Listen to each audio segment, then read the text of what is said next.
Now turn to Section 2. Section 2. You will hear a talk to new students at a university. First, you have some time to look at questions 11 to 13.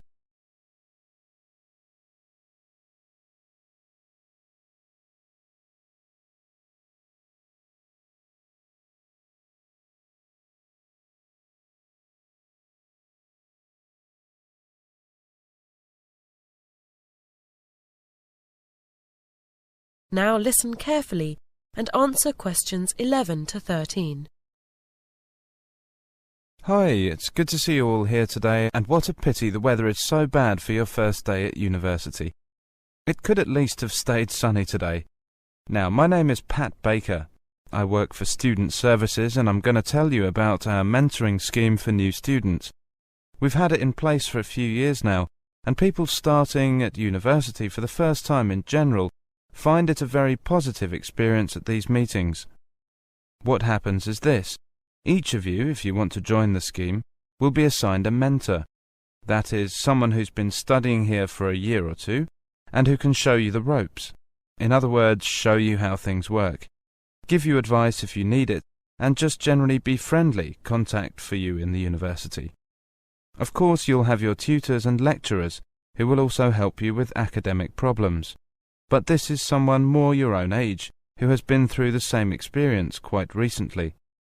What the mentor does is to have a group of usually 2 or 3 students, and he or she organises meetings, preferably about once every 2 weeks.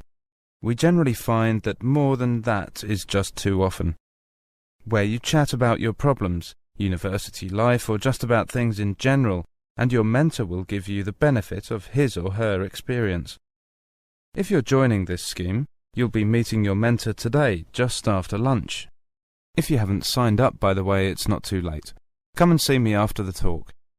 Don't be frightened about this first meeting. It's going to be quite short, so you won't have time to tell your mentor all your difficulties. You'll just get to know each other a little bit, and, most importantly, fix a time and a place for your next meeting, which you can have when you're feeling more relaxed and not so overwhelmed by the newness of it all. Before you hear the rest of the talk, you have some time to look at questions 14 to 17.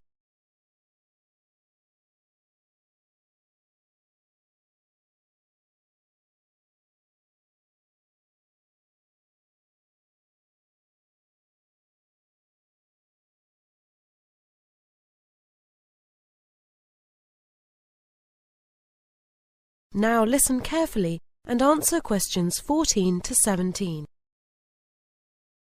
Mentors, as I've said, have been through the same experience as you quite recently, so they can understand your problems.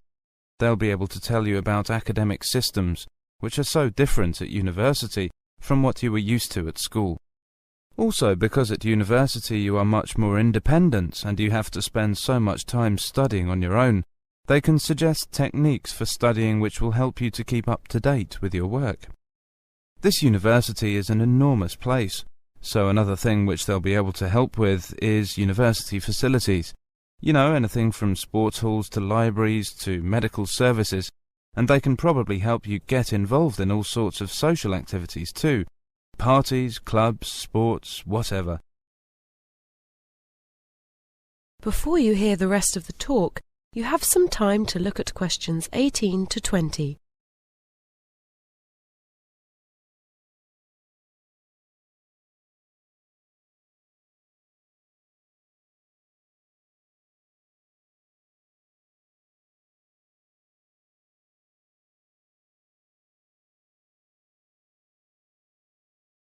Now listen carefully and answer questions 18 to 20. So, as you can see, this is a pretty useful scheme, but it does rely on people keeping in touch.